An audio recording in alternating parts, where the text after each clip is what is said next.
할머니, 그 양복 절대 세탁하지 마세요. 그냥 그대로 두세요. 아니 이게 무슨 소리여? 세탁소에 맡긴 옷을 빨지 말라니? 양복 안에서 핏빛이 났습니다. 그날 아침 박순자 할머니의 손이 멈췄습니다. 제 말 들으세요. 안 그러면 할머니가 정말 위험해질 수도 있어요. 손끝이 양복깃을 스치는 순간 코끝에 무언가가 걸렸습니다. 세탁물 수천 벌을 다루어온 40년 세월이 단번에 경고를 보내왔습니다. 비누 냄새 아래, 섬유유연제 향기 아래, 그 깊은 곳에 숨어있는 냄새, 쇠비린내, 아주 희미하지만 틀림없는 피의 냄새였습니다. 할머니는 잠시 고개를 들었습니다. 세탁소 유리문 너머로 이른 아침 골목이 보였습니다. 아직 가게들이 문을 열기 전 배달 오토바이 한 대가 골목 끝을 지나쳤습니다. 평범한 아침이었습니다. 아무 일도 없는 듯한 아침이었습니다. 하지만 할머니의 손은 그 양복에서 떠나지 못했습니다. 구독과 좋아요는 큰 힘이 됩니다. 그럼 이제부터 사연 들려드리겠습니다. 세탁소 할머니에게는 과연 무슨 일이 있었던 걸까요? 봄비가 내리던 화요일 아침이었습니다. 서울 마포구 염리동 골목 안쪽 순자 세탁소라는 낡은 간판이 걸린 작은 가게가 있었습니다. 간판의 붉은 글씨는 비를 맞고 맞으며 색이 바랬지만 유리문 안에는 언제나 불이 켜져 있었습니다. 이른 새벽 6시 할머니는 오늘도 가장 먼저 가게 문을 열었습니다. 박순자 할머니, 72살. 이 세탁소를 연지 올해로 꼭 40년이 되었습니다. 남편이 떠나고 아들이 떠나고 그 빈자리를 채워준 것은 결국 이 작은 가게였습니다. 삶이 할머니를 외롭게 할 때마다 세탁기 돌아가는 소리가 할머니 곁을 지켰습니다. 할머니의 하루는 늘 같은 순서로 시작되었습니다. 가게 문을 열고 찾아가지 않은 옷들을 한번 훑어보고 커피 한 잔을 끓이고 손님이 맡긴 옷을 하나씩 확인하는 것. 그 순서가 흐트러진 날이 할머니의 기억 속에는 거의 없었습니다. 그런데 그날은 처음부터 조금 이상했습니다. 전날 저녁 가게 문을 닫기 직전에 한 남자가 들어왔습니다. 40 중반쯤 되어 보이는 짙은 감색 양복을 입은 남자였습니다. 얼굴은 반듯했지만 눈빛이 피곤해 보였고 손에 든 양복 한 벌을 내밀면서 말했습니다. 급한데 내일 오전까지 가능합니까? 할머니는 양복을 받아들며 태그를 확인했습니다. 고급 이탈리아 원단, 맞춤 제작. 보통 사람이 입는 옷이 아니었습니다. 내일 11시요. 그 전에는 어렵소. 남자는 잠깐 망설이다가 고개를 끄덕였습니다. 그러고는 명함 한 장을 카운터 위에 올려놓고 서둘러 나갔습니다. 할머니는 명함을 집어들었습니다. 한성그룹 비서실 최도연 이사. 세탁소 바구니에 양복을 넣으면서 할머니는 별다른 생각을 하지 않았습니다. 그것이 어젯밤의 일이었습니다. 그리고 오늘 아침 그 양복을 세탁기에 넣으려다 손이 멈춘 것이었습니다. 할머니는 양복 윗도리를 다시 펼쳤습니다. 겉면에는 아무것도 보이지 않았습니다. 드라이클리닝을 맡긴 옷이니 물에 담가 확인할 수도 없었습니다. 하지만 할머니는 오랜 세월의 경험으로 알고 있었습니다. 옷감이 냄새를 숨기는 방식을, 그리고 냄새가 옷감에 새겨지는 방식을. 안쪽 소매 끝을 뒤집었습니다. 거기 있었습니다. 눈에는 거의 보이지 않는 작고 짙은 얼룩 하나. 이미 마른 지 오래된 갈색으로 변한 흔적이었습니다. 할머니는 손가락으로 살짝 건드려 보았습니다. 그리고 천천히 코에 가져갔습니다. 틀림없었습니다. 피었습니다. 할머니는 양복을 내려놓았습니다. 그러고는 커피잔을 들어 한 모금 마셨습니다. 마음을 가라앉히는 데는 커피가 최고였습니다. 오래전부터 그렇게 해왔습니다. 남편이 교통사고로 떠난 날도, 아들이 빚을 남기고 사라진 날도 할머니는 커피 한 잔으로 흔들리는 마음을 눌렀습니다. 손님의 사정은 손님의 것. 옷만 깨끗이 돌려보내면 그만. 그것이 할머니가 40년 동안 지켜온 원칙이었습니다. 할머니는 양복을 다시 집어들었습니다. 그런데 그때 가게 문이 열렸습니다. 들어온 것은 여자였습니다. 30대 초반으로 보이는 검은 코트를 입은 여자. 얼굴은 창백했고 눈 아래에 짙은 그늘이 있었습니다. 잠을 자지 못한 사람의 얼굴이었습니다.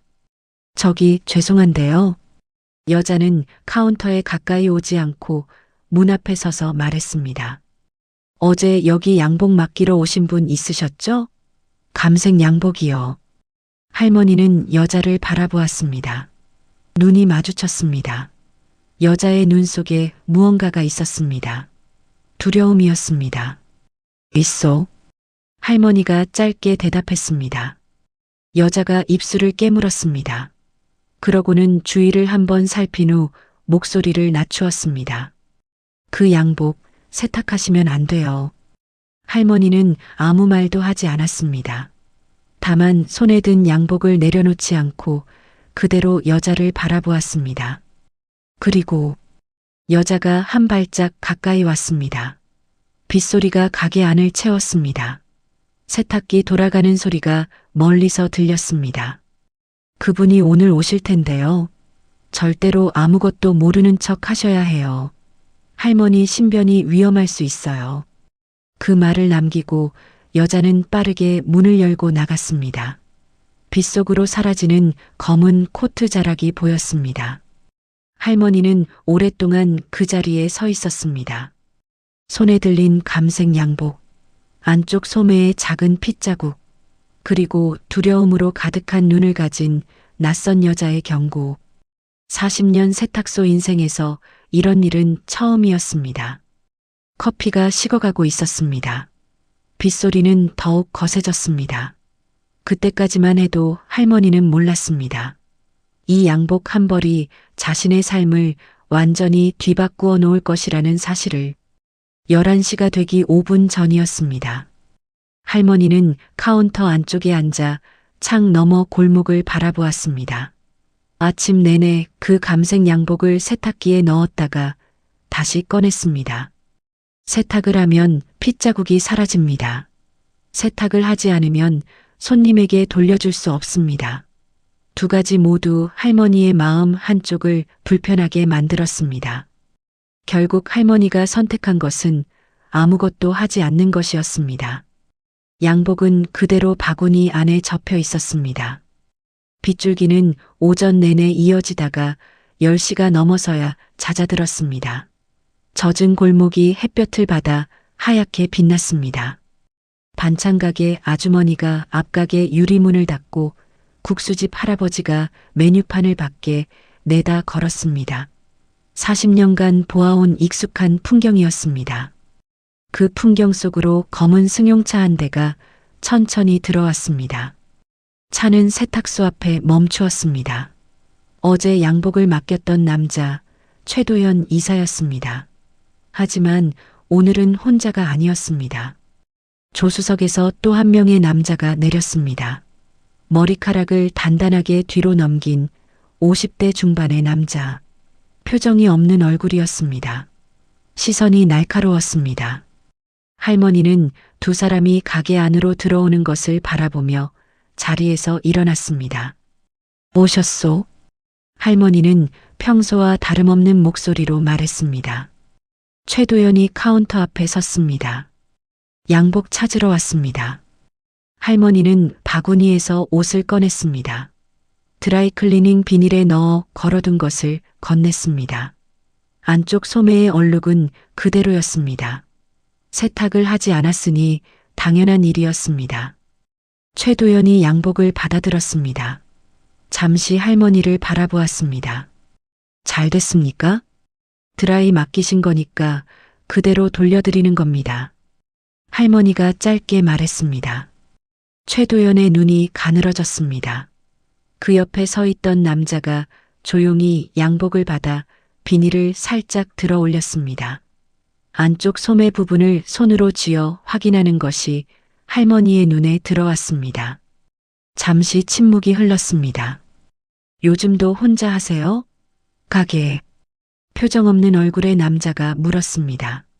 뜬금없는 질문이었습니다. 그렇소. 오래 하셨겠네요. 40년 됐소. 남자가 슬며시 웃었습니다. 웃음이었지만 따뜻하지 않은 웃음이었습니다. 할머니는 그런 웃음을 알고 있었습니다. 무언가를 재는 눈으로 상대를 볼 때 사람들이 짓는 웃음. 두 사람이 가게를 나갔습니다. 검은 승용차가 골목을 빠져나갔습니다. 할머니는 빈 바구니를 바라보았습니다. 손이 조금 떨렸습니다. 72살 평생 손이 이렇게 떨린 것은 몇 번 없었습니다. 그때까지만 해도 할머니는 생각했습니다. 이것으로 끝난 것이라고, 자신과는 상관없는 일이라고. 하지만 그 생각이 틀렸다는 것을 알게 되는 데는 그리 오랜 시간이 걸리지 않았습니다. 바로 그날 오후 낯선 사람이 다시 세탁소 문을 두드렸습니다. 노인이었습니다. 80은 넘어 보이는 등이 굽은 노인.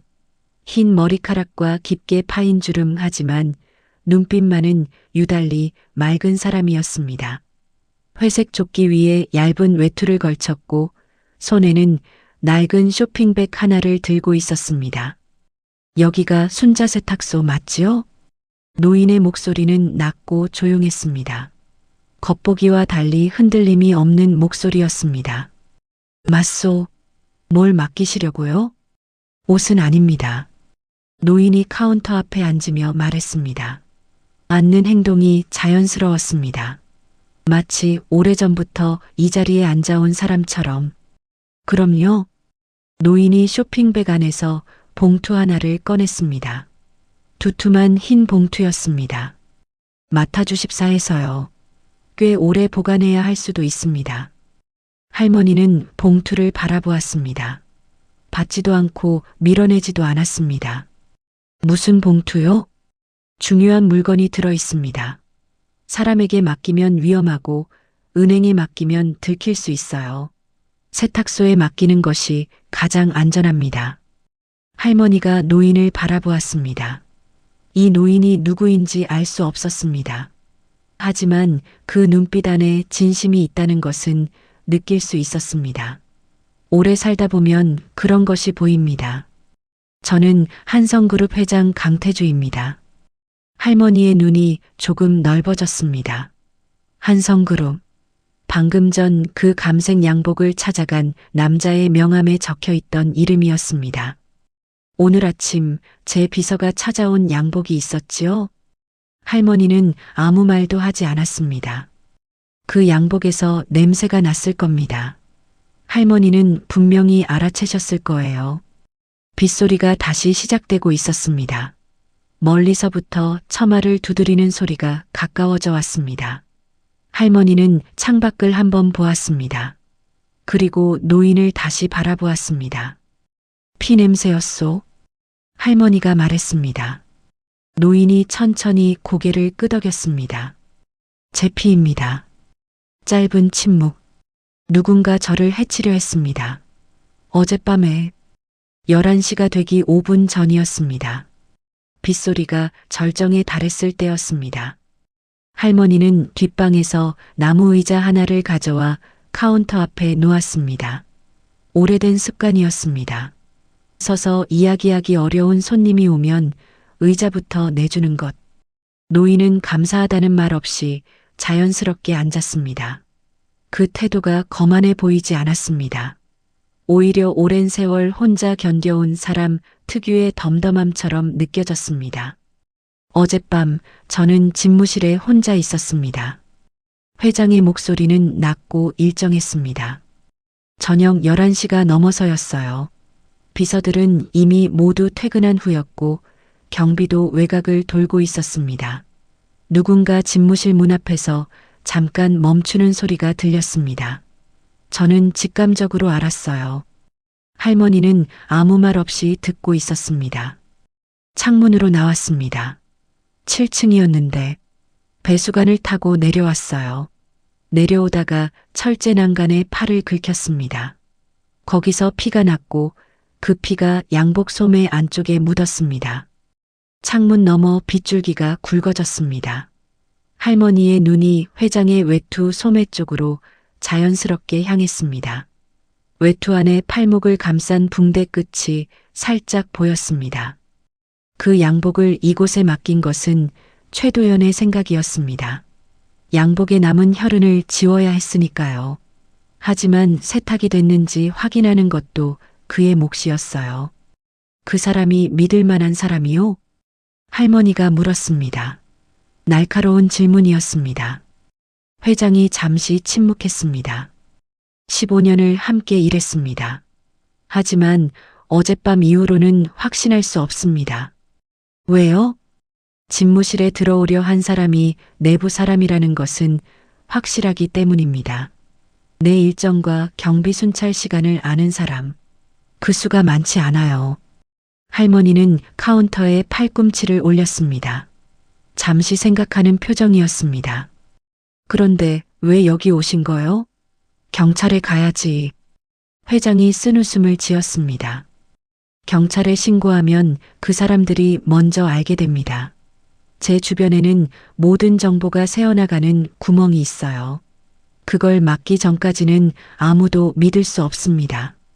그럼 저는요? 할머니가 회장을 똑바로 바라보며 물었습니다.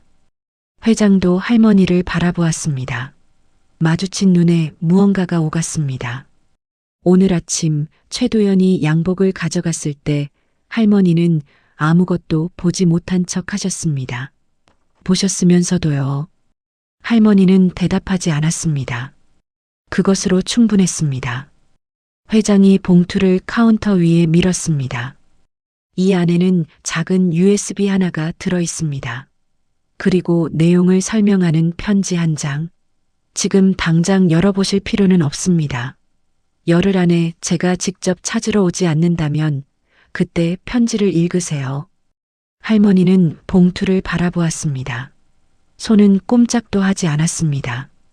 위험한 일에 노인을 끌어들이는 거요? 위험하지 않은 곳에 맡기는 것보다 위험해 보이는 곳에 맡기는 것이 더 안전할 때가 있습니다. 참 이상한 논리였습니다. 하지만 틀린 말도 아니었습니다. 할머니는 40년 동안 이 골목에서 살았습니다. 큰 건물도 없고 재산도 없고 이름도 없는 사람. 이런 세탁소를 누가 의심하겠습니까? 할머니는 봉투를 집어들었습니다. 그러고는 카운터 아래 낡은 선반 안쪽 먼지가 쌓인 빈 세제통 뒤에 밀어 넣었습니다. 열흘이요. 할머니가 말했습니다. 회장이 자리에서 일어났습니다. 등이 굽었지만 걸음은 흔들리지 않았습니다. 가게 문을 열고 나가려다 멈추었습니다. 할머니, 왜요? 냄새를 맡을 수 있는 사람이 필요했습니다. 진짜 냄새를요. 그 말을 남기고 회장은 빗속으로 나갔습니다. 우산도 없이 할머니는 빗속으로 천천히 멀어지는 노인의 뒷모습을 바라보았습니다. 굽은 등에 빗줄기가 내리꽂혔습니다. 그 모습이 왠지 낯설지 않았습니다. 혼자 비를 맞고 걷는 노인. 할머니 자신의 모습 같기도 했습니다. 선반 안쪽 세제통 뒤에 숨겨진 봉투. 열흘이라는 시간. 그리고 어딘가에서 지금 이 순간을 지켜보고 있을지 모르는 눈들. 그때까지만 해도 할머니는 몰랐습니다.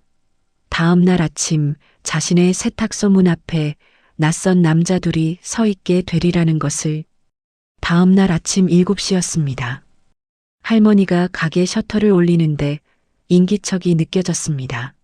골목 어귀에 검은 점퍼를 입은 남자 둘이 서 있었습니다.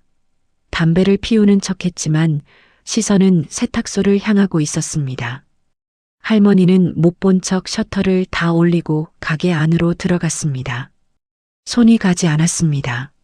아침마다 자동으로 하던 행동들, 커피를 끓이고 오늘 찾아갈 옷들을 분류하고 세탁기 전원을 켜는 그 순서들이 오늘만큼은 느리고 무거웠습니다.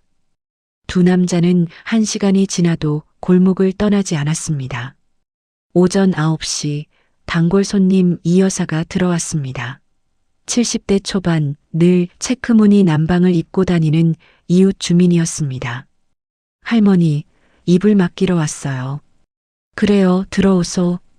근데 저 남자들은 뭐예요? 아까부터 골목에 서 있던데. 할머니는 이불을 받으며 무심하게 말했습니다. 글쎄요, 나도 몰라요. 이 여사가 나가고 10시가 되어서야 두 남자도 자리를 떴습니다. 하지만 할머니는 알고 있었습니다. 그들이 완전히 사라진 것이 아니라는 것을. 점심 무렵 예상치 못한 손님이 들어왔습니다. 어제 아침 검은 코트를 입고 경고를 남기고 갔던 그 여자였습니다. 오늘은 코트 대신 평범한 회색 재킷을 입었고 얼굴에는 어제의 공포 대신 결의 같은 것이 담겨 있었습니다. 앉으소. 할머니가 먼저 말했습니다. 여자는 놀란 듯 잠깐 멈추었다가 카운터 앞 의자에 앉았습니다. 이름이 뭐요? 김미래입니다. 한성그룹 기획팀에 있습니다. 아니, 있었습니다. 어제 그 말은 어떻게 알고 한 거요? 여자는 잠시 입술을 오므렸습니다. 그러고는 낮은 목소리로 말했습니다. 저도 비슷한 처지예요. 회장님 주변에서 일어나는 일들을 눈치챘고 그 때문에 팀에서 쫓겨났습니다. 정확히는 사직서를 강요받았어요. 사인하지 않으면 제가 회사 돈을 횡령한 걸로 만들겠다고 했습니다. 누가요? 여자가 잠깐 망설였습니다. 강민준 전무님이요. 회장님 아드님입니다. 할머니의 표정이 굳었습니다. 아들이. 네. 처음엔 저도 믿지 않았어요. 하지만 제가 담당하던 프로젝트 자금이 이상하게 빠져나간 걸 추적하다 보니 결국 그분 쪽으로 이어졌습니다. 회장님 모르게 진행되고 있는 일들이 한두 가지가 아니었어요. 세탁기가 돌아가는 소리가 저 안에서 들렸습니다. 규칙적인 쉼없는 소리. 그 소리 속에 할머니는 잠시 생각을 가라앉혔습니다. 그래서 나한테 왜 온 거요? 회장님이 할머니를 믿는다고 들었습니다. 누구한테서요? 여자가 대답하지 않았습니다. 회장님이 어젯밤 뵀을 거예요. 뭔가 맡기셨죠? 할머니는 아무 표정도 짓지 않았습니다. 여자를 바라보는 눈빛도 흔들리지 않았습니다. 맡긴 게 있으면 주인한테 드려야지요. 할머니. 여자의 목소리가 갑자기 낮아졌습니다. 오늘 아침 골목에 서 있던 사람들 보셨죠? 그 사람들 강민준 전무 쪽 사람들이에요. 할머니가 회장님과 접촉했다는 걸 이미 알고 있습니다. 창밖 골목이 조용했습니다. 아주 조용해서 오히려 불안한 종류의 조용함이었습니다. 저한테 맡겨진 게 없소? 할머니가 천천히 말했습니다. 여자의 눈이 할머니를 오래 바라보았습니다. 그러고는 천천히 자리에서 일어났습니다. 조심하세요. 여자가 나간 뒤 할머니는 선반 아래를 한번 내려다보았습니다. 세제통 뒤 봉투는 그 자리에 있었습니다. 할머니는 다시 시선을 들었습니다. 믿을 수 없었습니다. 아직은 회장도 저 여자도 어제 양복을 가져간 이사도 그 누구도 40년 세탁소 인생이 할머니에게 가르쳐 준 것이 있다면 그것은 냄새였습니다. 눈에 보이는 것보다 코로 맡는 것이 더 정직하다는 것. 그리고 지금 이 모든 상황에서는 아직 냄새를 제대로 맡지 못했습니다.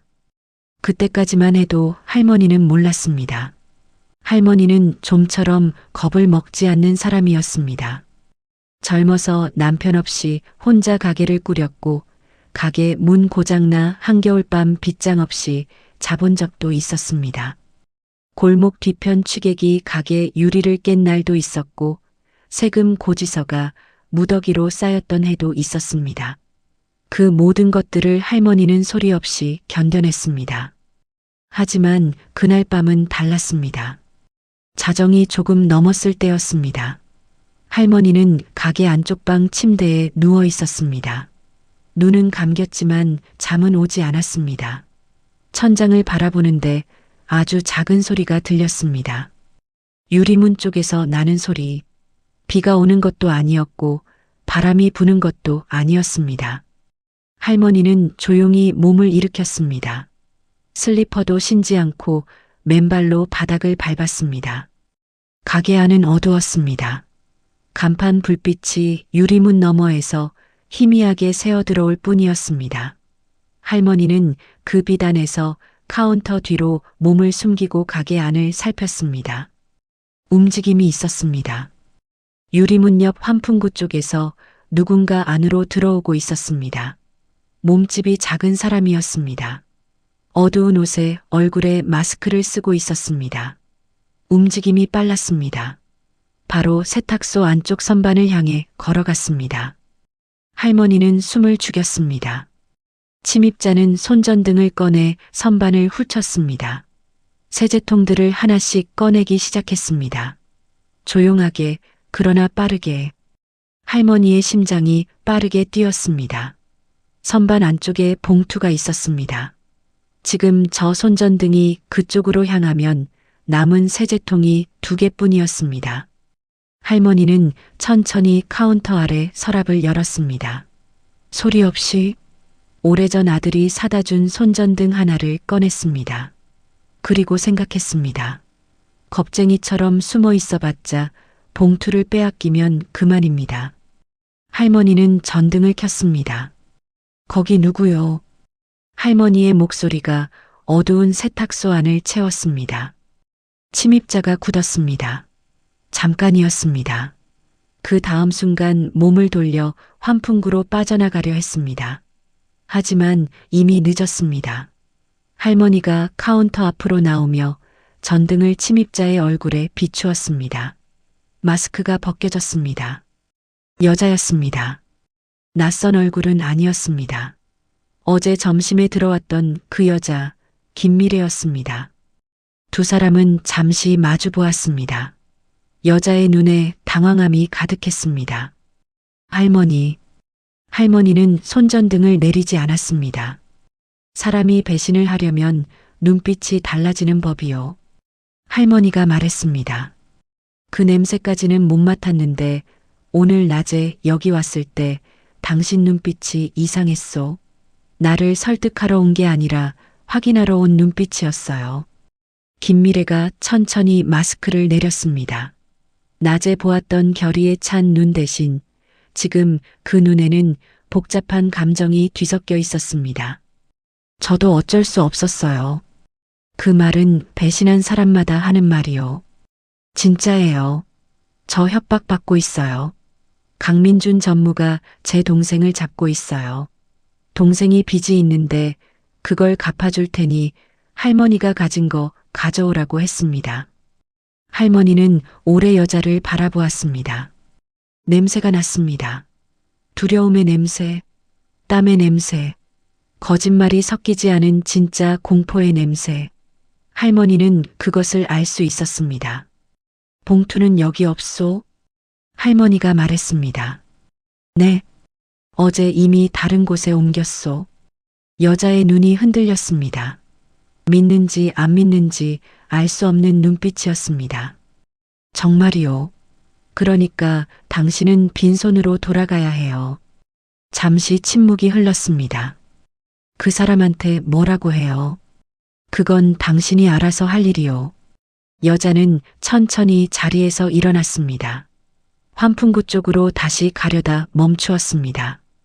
할머니, 저 정말로 할머니가 걱정돼서 낮에 온 것도 있었어요. 거짓말이 아니에요. 알아요. 할머니가 조용히 말했습니다. 사람이 한 가지 이유로만 움직이지는 않는 법이요. 여자가 나간 뒤 할머니는 오래 선반 아래를 바라보았습니다. 봉투는 그대로 있었습니다. 거짓말을 한 것이었습니다. 40년 세탁소 인생에서 손님에게 처음으로 거짓말을 한 날이었습니다. 이상하게도 마음이 흔들리지 않았습니다. 그때까지만 해도 할머니는 몰랐습니다. 내일 아침 세탁소 문 앞에 경찰차 2대가 서 있게 되리라는 것을. 파란 경광등 불빛이 골목 안쪽까지 깜빡였습니다. 아침 8시도 채 안 된 시각이었습니다. 할머니가 셔터를 올리자마자 2명의 형사가 가게 앞에 서 있었습니다. 그 뒤로 단정하게 양복을 입은 남자가 서 있었습니다.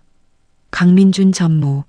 직접 본 적은 없었지만 그 눈빛이 어제 최도연 이사와 함께 왔던 표정 없는 남자와 닮아 있었습니다. 박순자 씨이시죠? 형사 한 명이 수첩을 꺼내며 물었습니다. 그렇소. 작물 보관 혐의로 진술을 들어야 할 것 같습니다. 할머니는 아무 말도 하지 않았습니다. 이 세탁소에 타인의 재물을 보관하고 있다는 신고가 들어왔습니다. 협조해 주시겠습니까? 골목 어귀에 반찬가게 아주머니가 나와 이쪽을 쳐다보고 있었습니다. 국수집 할아버지도 문을 빼꼼 열고 내다보고 있었습니다. 할머니는 40년 동안 이 골목에서 단 한 번도 경찰을 부른 적도 없었고 경찰이 찾아온 적도 없었습니다. 지금 이 순간이 어떻게 보일지 할머니는 알고 있었습니다. 들어오소. 할머니가 먼저 말했습니다. 형사 둘이 들어왔습니다. 강민주는 문 앞에 서서 들어오지 않았습니다. 그 여유로운 표정이 할머니의 눈에 들어왔습니다. 이기는 쪽의 표정이었습니다. 형사들이 선반을 훑었습니다. 할머니는 막지 않았습니다. 세제통 뒤에서 봉투가 나왔습니다. 형사가 봉투를 들어 올렸습니다. 이것입니까? 모르는 사람이 맡겨놓은 거요. 누가요? 이름은 몰랐소. 형사가 봉투를 개봉하려 했습니다. 그때 할머니가 말했습니다. 그 봉투 열기 전에 영장 가져오소. 형사가 멈추었습니다. 강민준의 눈이 가늘어졌습니다. 할머니는 평생 법 공부를 한 적이 없었습니다. 하지만 몇 해 전 옆가게 보증금 분쟁에서 법무사 사무소를 드나들면서 귀동량으로 들어둔 것이 있었습니다. 영장 없는 압수는 불법이라는 것. 할머니. 형사가 낮은 목소리로 말했습니다. 형사님. 할머니가 마주받았습니다. 40년 동안 손님 물건 함부로 열어본 적 없소. 영장 가져오면 다 드리겠소. 긴 침묵이 흘렀습니다. 형사들이 봉투를 들고 나갔습니다. 기술적으로 가져갈 수는 없었지만 증거품으로 임시 보관하겠다는 서류를 남겼습니다. 강민준이 마지막으로 할머니를 바라보았습니다. 그 눈빛 속에는 더 이상 여유가 없었습니다. 형사들이 떠나고 할머니는 카운터 앞 의자에 앉았습니다. 무릎이 조금 떨렸습니다. 그것은 두려움 때문이 아니었습니다. 나이 탓이었습니다. 할머니는 스스로 그렇게 생각했습니다. 커피를 끓였습니다. 뜨거운 김이 올라왔습니다. 창밖 골목에 햇살이 내려앉았습니다. 반찬가게 아주머니가 다시 유리문을 닫고 있었습니다. 국수집 할아버지가 메뉴판을 내다 걸었습니다. 아무 일도 없었다는 듯이 골목은 다시 일상으로 돌아갔습니다. 하지만 할머니는 알고 있었습니다. 봉투 안에 USB에 무엇이 들어있는지 아직 보지 못했습니다. 강태주 회장이 열흘을 기다리라 했지만 이제 그 열흘은 의미가 없어진 것인지도 몰랐습니다. 경찰이 봉투를 가져갔으니 회장도 곧 알게 될 것이었습니다. 그리고 강민주는 이것으로 물러서지 않을 것이었습니다. 할머니는 커피를 한 모금 마셨습니다. 창밖을 바라보았습니다. 40년 동안 이 자리에서 수많은 옷들을 받았습니다. 흙이 묻은 옷, 기름이 묻은 옷, 땀이 밴 옷, 눈물이 스민 옷. 어떤 옷이든 할머니의 손을 거치면 깨끗해져서 돌아갔습니다. 그것이 할머니의 일이었습니다. 이번에 맡은 것은 옷이 아니었습니다. 하지만 할머니의 마음은 같았습니다. 맡은 것은 끝까지 지킨다. 그때까지만 해도 할머니는 몰랐습니다. 그날 오후 봉투보다 훨씬 더 충격적인 진실이 스스로 걸어서 이 세탁소 안으로 들어오게 되리라는 것을. 그리고 그 진실은 강태주 회장도 강민준 전무도 예상하지 못한 것이었습니다. 그 진실은 오후 2시에 걸어서 들어왔습니다. 키가 크고 마른 여자였습니다. 60 초반으로 보이는 흰머리가 반쯤 섞인 단발머리, 깔끔하게 다린 베이지색 바지에 얇은 니트를 입고 있었습니다. 부자도 아니고 가난하지도 않은 오래 혼자 살아온 사람 특유의 단정함이 몸에 배어 있었습니다. 할머니는 그 여자가 문을 열고 들어오는 순간 알아챘습니다. 냄새가 났습니다. 세탁소에 들어오는 사람에게서 맡아본 적 없는 냄새였습니다. 슬픔의 냄새도 아니었고 두려움의 냄새도 아니었습니다. 오래 참아온 것의 냄새. 10년, 20년, 어쩌면 그보다 더 긴 시간을 꾹꾹 눌러 담아온 사람에게서 나는 냄새. 여기 세탁소 하시는 분이세요? 목소리가 낮고 차분했습니다. 손에는 옷이 없었습니다. 그렇소. 옷 맡기러 온 게 아닙니다. 잠깐 앉아도 될까요? 할머니는 카운터 앞 의자를 가리켰습니다. 여자가 앉았습니다. 앉는 방식이 조심스러웠습니다. 오래 자신의 무게를 조심해온 사람 같았습니다. 강태주 씨 아십니까? 할머니의 손이 잠시 멈추었습니다. 세탁기에 넣으려던 옷가지를 그대로 들고 여자를 바라보았습니다. 이름은 알소. 여자가 한참 카운터 위 한 점을 바라보다가 입을 열었습니다. 저는 강태주 씨의 전 아내입니다. 골목이 조용했습니다. 세탁기 돌아가는 소리가 낮게 깔렸습니다. 강민준 전무의 어머니이기도 하죠. 할머니는 아무 말도 하지 않았습니다. 어제 경찰이 이 가게에 왔다는 걸 들었습니다. 민준이가 시킨 일입니다. 저도 알고 있어요. 그걸 알면서요? 그 애가 왜 그러는지도 압니다. 여자의 목소리가 처음으로 흔들렸습니다. 아주 조금. 오래 훈련된 목소리이지만 그 밑바닥에서 무언가가 새어나오는 소리였습니다. 강태주 씨는 훌륭한 사업가였습니다. 하지만 아버지로서는, 남편으로서는 그렇지 못했어요. 민준이가 12살 때 저는 그 집에서 나왔습니다. 아이를 두고요. 왜요? 쫓겨났습니다. 짧고 담담한 대답이었습니다. 그 담담함 속에 무수한 밤들이 접혀 있었습니다. 그 후로 민준이는 아버지 손에서 자랐습니다. 저는 아이 얼굴도 제대로 못 봤어요. 강태주 씨가 만나지 못하게 했으니까요. 법적으로도 현실적으로도. 할머니가 천천히 자리에 앉았습니다. 커피를 한 잔 더 끓여야 할 것 같았습니다. 민준이가 아버지를 해치려 한다는 것, 저도 오래전부터 알고 있었습니다. 미워하도록 키워진 아이니까요. 아버지가 어머니를 어떻게 했는지 어릴 때부터 듣고 자랐어요. 절반은 사실이고 절반은 과장이었겠지만 아이한테는 전부 사실이 되어버리죠. 그래서 여기에 왜 오셨소? 여자가 할머니를 바라보았습니다. 눈이 맑았습니다. 슬프지만 흔들리지 않는 눈이었습니다. 민준이를 맡고 싶어서요. 아들을요? 아들이 감옥에 가게 두고 싶지 않습니다. 할머니는 여자를 오래 바라보았습니다. 이 사람에게서 나는 냄새가 무엇인지 이제 알 것 같았습니다. 포기하지 못한 사랑의 냄새였습니다. 빼앗겼지만 끊지 못한 것의 냄새. 쫓겨났지만 여전히 아이를 걱정하는 어머니의 그 오래되고 지치고도 살아있는 냄새. 저한테 뭘 원하시오? 여자가 핸드백에서 봉투를 꺼냈습니다. 두툼한 봉투였습니다. 강태주 회장이 맡겨간 것과 비슷한 크기였습니다. 이 안에 강태주 씨의 진짜 비밀이 있습니다. 민준이가 찾고 있는 것보다 더 오래된 비밀이에요. 할머니는 봉투를 받지 않았습니다. 그게 뭔지 모르고 받을 수는 없소. 여자가 잠깐 눈을 감았다가 떴습니다. 강태주 씨에게 첫 번째 아이가 있습니다. 민준이가 태어나기 전에요. 제가 아는 아이가 아니에요. 저도 몰랐다가 나중에 알게 됐습니다.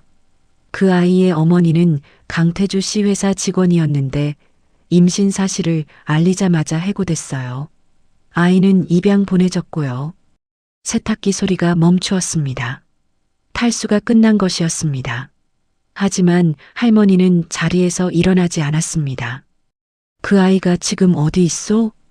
여자의 입가에 씁쓸한 미소가 지나갔습니다.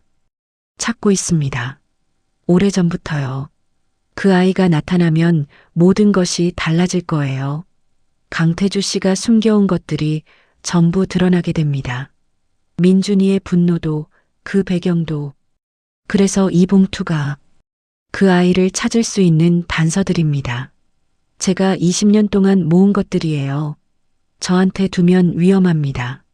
강태주 씨도 민준이도 제가 이걸 갖고 있다는 걸 알 테니까요. 할머니는 봉투를 바라보았습니다. 오늘 하루에만 두 번째 봉투였습니다. 이 작은 세탁소에 도대체 얼마나 많은 비밀이 쌓이려는 것인지 할머니는 잠시 눈을 감았다가 떴습니다. 맡은 것은 끝까지 지킨다. 할머니가 손을 내밀었습니다. 여자가 봉투를 건넸습니다. 그 순간 두 사람의 손이 잠깐 닿았습니다. 여자의 손이 차가웠습니다. 오래 혼자 지낸 사람의 차가운 손. 이름이 어떻게 되시오? 오은숙이라고 합니다. 오씨. 할머니가 봉투를 카운터 아래 넣으며 말했습니다. 아들 일은 제가 어떻게 해드릴 수 없소. 하지만 이건 맡아두겠소. 오은숙이 자리에서 일어났습니다. 가게 문 쪽으로 걸어가다가 멈추었습니다. 할머니. 왜요? 냄새 맡을 수 있다고 들었습니다. 할머니는 아무 말도 하지 않았습니다. 제 아들한테서 무슨 냄새가 나는지 언젠가 맡아봐 주세요. 저는 그 아이 냄새를 너무 오래전에 잊어버렸습니다. 여자가 나갔습니다. 골목의 햇살 속으로 천천히 사라졌습니다. 할머니는 오래 그 자리에 앉아 있었습니다. 그때까지만 해도 할머니는 몰랐습니다. 그 봉투 안에 단서가 이끄는 이름이 40년 전 이 골목과 닿아 있다는 것을. 그날 밤 할머니는 처음으로 봉투를 열었습니다. 오은숙이 두고 간 봉투였습니다. 경찰에 압수된 것은 강태주 회장이 맡긴 봉투였고 오은숙의 봉투는 달랐습니다. 할머니는 가게 문을 잠근 뒤 쪽방 안에 앉아 봉투 안에 서류들을 펼쳤습니다. 빛바랜 종이들이었습니다. 오래된 편지, 영수증, 작은 수첩 하나, 그리고 사진 몇 장. 사진 속에는 젊은 여자가 있었습니다. 20대 중반으로 보이는 수줍은 표정의 여자.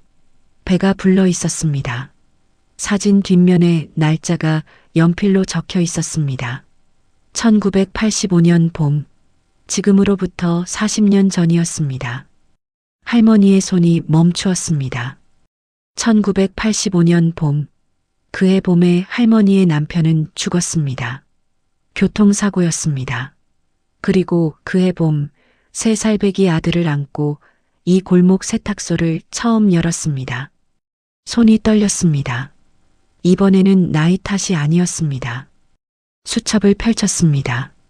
오은숙의 글씨로 이름들이 적혀 있었습니다. 출생 기록, 입양 기록, 경기도 수원의 한 입양원 이름, 그리고 그 아래 입양된 가정의 주소, 서울 마포구 염리동. 할머니는 수첩을 내려놓았습니다. 골목 어딘가에서 고양이 울음소리가 들렸습니다. 멀리 자동차 소리가 지나갔습니다. 세상은 아무것도 모른다는 듯이 평범하게 돌아가고 있었습니다. 마포구 염리동. 이 골목이었습니다. 할머니는 사진을 다시 들었습니다. 젊은 여자의 얼굴을 바라보았습니다. 처음 보는 얼굴이었습니다. 하지만 눈매 어딘가가 낯설지 않았습니다. 어디선가 본 듯한 눈매였습니다. 누구였을까요? 할머니는 천천히 남은 서류들을 넘겼습니다. 편지 한 장이 나왔습니다. 오은숙의 필체가 아닌 다른 글씨였습니다. 종이가 누렇게 변해 있었습니다. 편지의 첫 줄을 읽었습니다.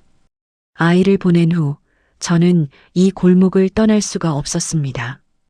할머니는 편지를 읽기 시작했습니다. 그 여자는 강태주 씨의 아이를 낳고 입양을 보냈습니다. 그리고 마포구 염리동 골목 어딘가에서 수년을 살았습니다. 아이 근처에 있고 싶어서였습니다. 아이가 입양된 가정 근처에서 멀리서라도 바라보고 싶어서. 편지의 마지막 줄에는 이름이 적혀 있었습니다. 박순옥. 할머니의 손이 완전히 굳었습니다. 박순옥. 순자, 순옥. 20년 전에 세상을 떠난 할머니의 이웃이었습니다.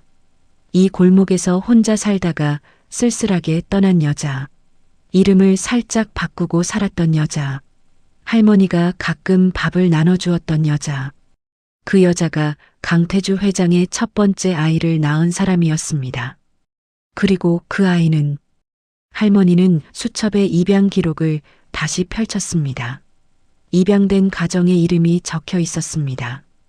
박정수, 박순자의 남편 이름이었습니다. 할머니의 눈이 천장을 향했습니다. 숨을 쉬는 것이 잠시 어려웠습니다. 오래된 기억들이 한꺼번에 밀려왔습니다. 아들의 어린 얼굴, 눈매, 그 눈매가 낯설지 않았던 이유. 40년 전 남편 박정수는 교통사고로 갑작스럽게 죽었습니다. 유일한 혈육이라 생각했던 아들 하나를 두고. 하지만 그 아들은 혈육이 아니었습니다. 이 골목에서 혼자 살던 박순옥의 아이였습니다. 강태주의 아이였습니다. 지금 어디에 있을지 모르는 그 아들, 박진수가 강태주 회장의 장남이었습니다. 그때까지만 해도 할머니는 몰랐습니다. 그 사실을 강태주 회장이 이미 알고 있다는 것을. 새벽 3시였습니다. 할머니는 잠들지 못했습니다. 쪽방 침대에 누웠다가 일어나 앉았다가 다시 누웠습니다. 천장이 똑같은 모습으로 내려다보고 있었습니다. 수십 년을 봐온 천장이었는데 오늘 밤은 낯설었습니다. 아들 박진수, 40년 전 남편이 갑자기 데려온 아기였습니다. 지인의 아이를 잠시 봐달라고 했습니다. 그 며칠 뒤 남편은 교통사고로 세상을 떠났습니다. 아이를 맡겼다는 사람은 끝내 나타나지 않았습니다. 할머니는 그 아이를 키웠습니다. 자신의 아이처럼. 아니, 자신의 아이로. 진수는 25살에 빚을 지고 사라졌습니다. 어디에 있는지 몰랐습니다. 살아있는지도. 연락이 끊긴 지 17년이었습니다. 그 아이가 강태주의 아들이라는 것을 지금 알게 된 것입니다. 할머니는 일어나 앉아 찬물 한 잔을 마셨습니다. 손이 아직도 떨렸습니다. 왜 강태주 회장이 할머니를 선택했는지 이제 알 것 같았습니다. 냄새 때문이 아니었습니다. 진짜 이유가 따로 있었습니다. 회장은 알고 있었을 것입니다. 이 골목 세탁소 할머니가 자신의 장남을 키운 사람이라는 것을. 새벽 5시가 되었을 때 전화가 울렸습니다. 오래된 유선 전화였습니다. 새벽에 오는 전화는 좋은 소식이 아니라는 것을 오래 살다 보면 알게 됩니다. 여보세요. 순자 씨. 낮고 조용한 목소리. 강태주 회장이었습니다. 봉투 읽었죠? 할머니는 대답하지 않았습니다. 다 알고 있습니다. 잠시 침묵이 흘렀습니다. 진수가 내 아들이라는 것, 진수를 당신이 키웠다는 것, 그리고 진수가 지금 어디 있는지. 할머니의 숨이 멎었습니다. 어디 있소? 목소리가 떨렸습니다. 억누르려 했지만 떨렸습니다. 서울에 있습니다. 오래전부터요. 내가 찾았습니다.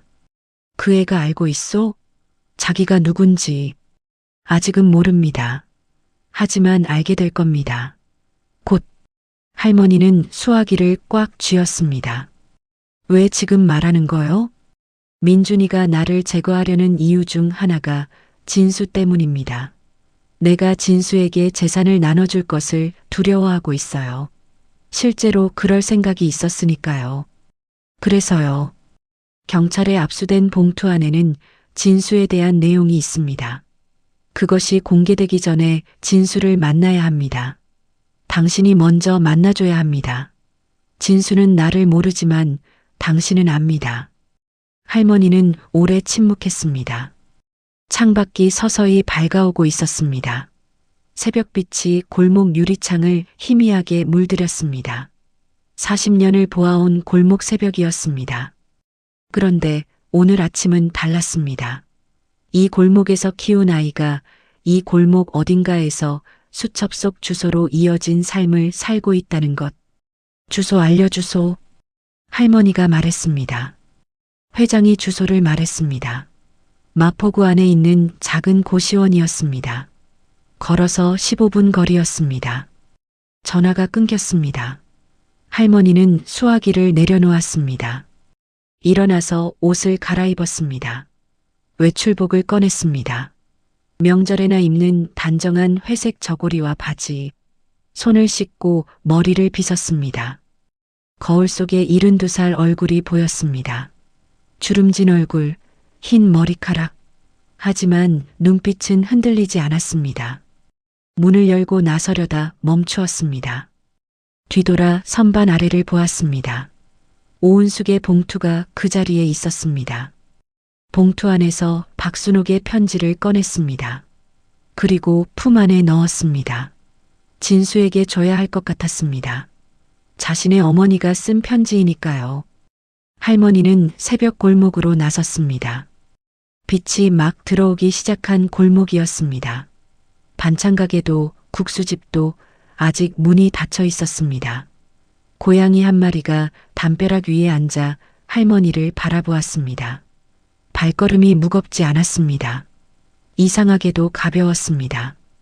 15분 뒤 할머니는 낡은 건물 앞에 섰습니다. 초인종을 눌렀습니다. 한 번, 두 번, 삐걱거리는 소리와 함께 문이 열렸습니다. 문 앞에 나타난 남자는 42살이었습니다. 덥수룩한 머리카락, 피곤한 얼굴. 하지만 그 눈매가 어딘가가 낯익었습니다. 할머니가 수십 년 전에 안아 키운 그 어린 얼굴 속에 있던 눈매였습니다. 남자가 할머니를 바라보았습니다. 누구세요?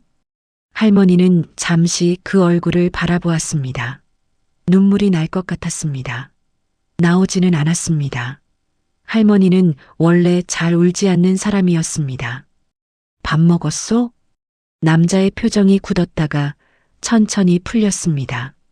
그 목소리를, 그 말투를 어딘가에서 기억하는 것 같은 표정이었습니다. 그때까지만 해도 두 사람은 몰랐습니다. 그날 오전 강민준이 마지막 패를 꺼내 들게 되리라는 것을. 진수는 국밥 2그릇을 비웠습니다. 근처 24시간 국밥집이었습니다.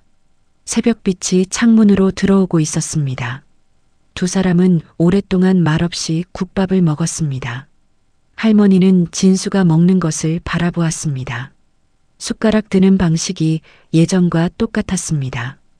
오른손으로 숟가락을 쥐고 왼손으로 그릇을 살짝 받치는 방식. 사람은 밥 먹는 방식을 잊지 않는 법입니다. 어떻게 지냈소? 할머니가 먼저 물었습니다. 진수가 국물을 한 모금 마셨습니다. 그냥요. 살았어요. 일은 하고 있소? 건물 경비요. 야간으로. 잠시 침묵이 흘렀습니다. 어머니한테 연락 안 한 거요? 못 한 거요? 진수가 그릇에서 눈을 들었습니다. 할머니를 바라보았습니다. 못했어요. 얼굴을 어떻게 봐요? 빛만 남기고 사라진 놈이. 그게 17년 됐소. 알아요. 나는 기다렸소. 진수가 숟가락을 내려놓았습니다. 입술이 움직였지만 소리가 나오지 않았습니다. 42살 남자의 눈이 붉어졌습니다. 할머니는 모른 척했습니다. 진수는 원래 눈물을 보이는 걸 싫어했습니다. 어릴 때부터 할머니, 왜 찾아온 거예요? 할머니는 품 안에서 편지를 꺼냈습니다. 줄 것이 있어서 편지를 내밀었습니다. 진수가 받아들었습니다. 봉투를 열지 않고 할머니를 바라보았습니다. 이게 뭐예요?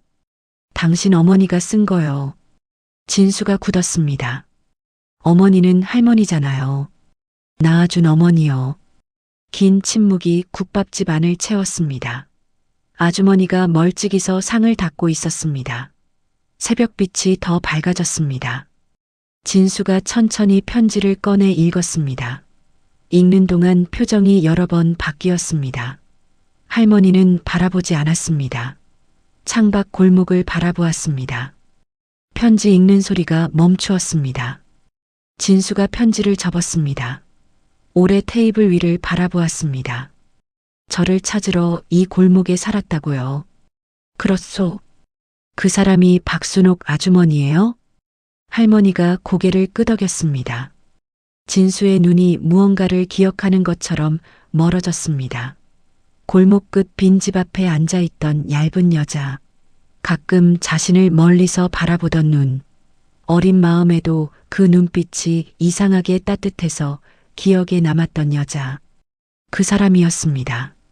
그리고 할머니가 말했습니다. 당신 친아버지가 누군지도 알아야 할 것 같소? 진수가 할머니를 바라보았습니다. 할머니가 말했습니다. 강태주라는 이름을, 한성그룹이라는 이름을. 진수는 아무 말도 하지 않았습니다.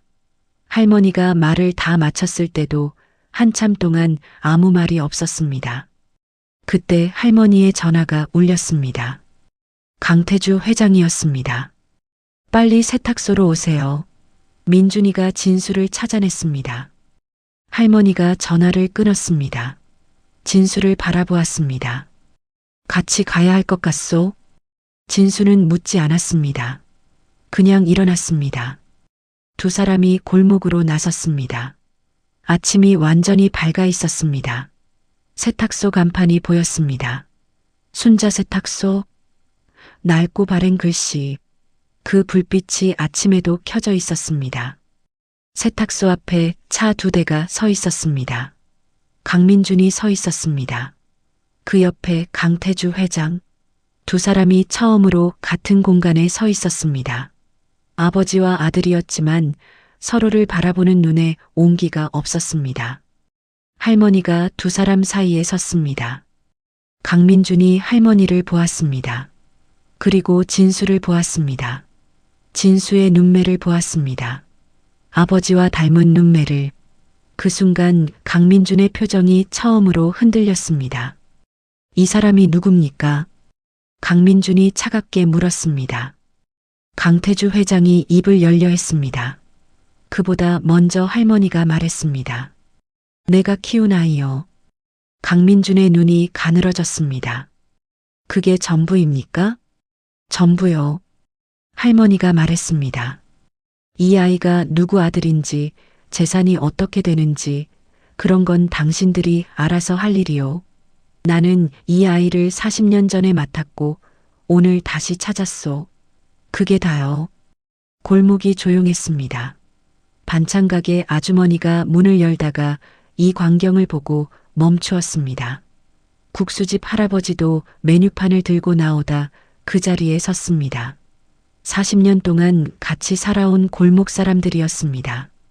강민준이 천천히 시선을 아버지에게 돌렸습니다. 두 사람이 오래 서로를 바라보았습니다. 아무 말도 없었습니다.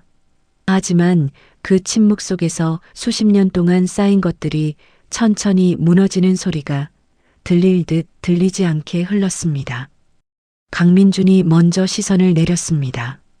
할머니는 세탁소 문을 열었습니다. 들어오소. 커피 드리겠소. 아무도 움직이지 않았습니다. 잠시 후 진수가 먼저 들어왔습니다. 그 다음 강태주 회장이 들어왔습니다. 마지막으로 강민준이 한참을 머뭇거리다가 들어왔습니다. 할머니는 커피포트에 물을 올렸습니다. 세탁기 돌아가는 소리가 저 안에서 들렸습니다. 규칙적인, 쉼없는, 오래된 소리였습니다. 할머니는 그 소리가 좋았습니다. 어떤 날도 멈추지 않고 돌아가는 소리, 더러운 것을 깨끗하게 만드는 소리, 커피가 끓었습니다. 할머니는 4잔을 놓았습니다.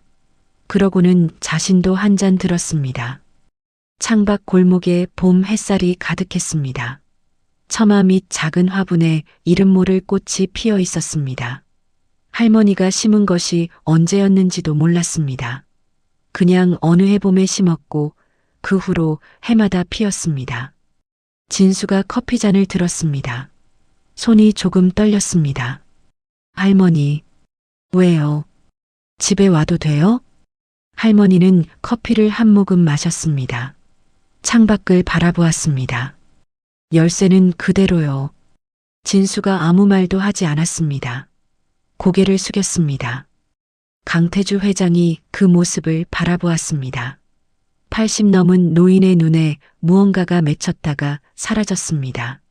강민주는 커피잔을 두 손으로 감싸 쥔 채 아무것도 바라보지 않았습니다. 그날 오후 강태주 회장은 기자회견을 열었습니다. 경찰에 압수된 USB 안에는 한성그룹 내부의 비자금 흐름이 담겨 있었습니다. 회장이 스스로 공개한 것이었습니다. 강민주는 배임 혐의로 조사를 받게 되었고 최도연 이사도 그 자리에 없었습니다. 세상이 시끄러워졌습니다. 뉴스가 떠들어댔습니다. 한성그룹 이름이 화면을 채웠습니다. 하지만 마포구 염리동 작은 골목 안 순자 세탁소는 조용했습니다. 세탁기가 돌아갔습니다. 커피가 끓었습니다. 할머니는 찾아가지 않은 옷들을 하나씩 정리했습니다. 흙이 묻은 옷, 기름진 옷, 땀이 밴 옷. 할머니의 손을 거치면 모두 깨끗해져서 돌아가는 옷들. 저녁이 되었습니다. 진수가 세탁소 문을 열고 들어왔습니다. 손에 검은 봉지를 들고 있었습니다. 삼겹살 사왔어요. 할머니는 아무 말도 하지 않았습니다. 뒷방으로 들어가 석쇠를 꺼냈습니다. 두 사람은 오래된 석쇠에 고기를 구웠습니다. 연기가 피어올랐습니다. 좁은 가게 안에 고기 냄새가 퍼졌습니다. 냄새가 났습니다. 할머니가 평생 맡아온 냄새들 중에서 가장 좋은 냄새, 집의 냄새, 돌아온 사람의 냄새. 창밖 골목에 가로등이 켜졌습니다. 반찬가게 아주머니가 문을 닫았습니다. 국수집 할아버지가 메뉴판을 들여놓았습니다. 40년을 함께 살아온 골목이 저녁 속으로 조용히 잠겼습니다. 진수가 고기를 뒤집으며 말했습니다. 할머니, 오래 혼자 계셨겠다. 혼자인 줄 몰랐소. 할머니가 말했습니다. 세탁기가 있었으니까. 진수가 피식 웃었습니다. 어릴 때 웃던 그 웃음이었습니다. 할머니는 그 웃음을 17년 만에 다시 보았습니다. 그것으로 충분했습니다. 어떤 삶은 크고 화려한 것으로 채워지지 않습니다. 돌아온 사람, 따뜻한 밥 한 끼, 오래된 세탁기 소리. 그것들이 쌓여서 한 사람의 일생이 됩니다. 할머니는 그것을 알고 있었습니다. 40년 동안 이 골목에서 살면서 냄새로 거짓말을 알아내는 사람. 그것이 할머니의 능력이었습니다. 하지만 할머니가 진짜로 가진 것은 그것이 아니었습니다. 냄새 아래에 있는 것을 아는 것, 두려움 아래의 진심을, 분노 아래의 슬픔을, 차가움 아래의 그리움을, 그것을 아는 것이 할머니가 평생 가진 능력이었습니다. 세탁기가 돌아갔습니다. 고기가 익었습니다. 골목에 봄밤이 내려앉았습니다.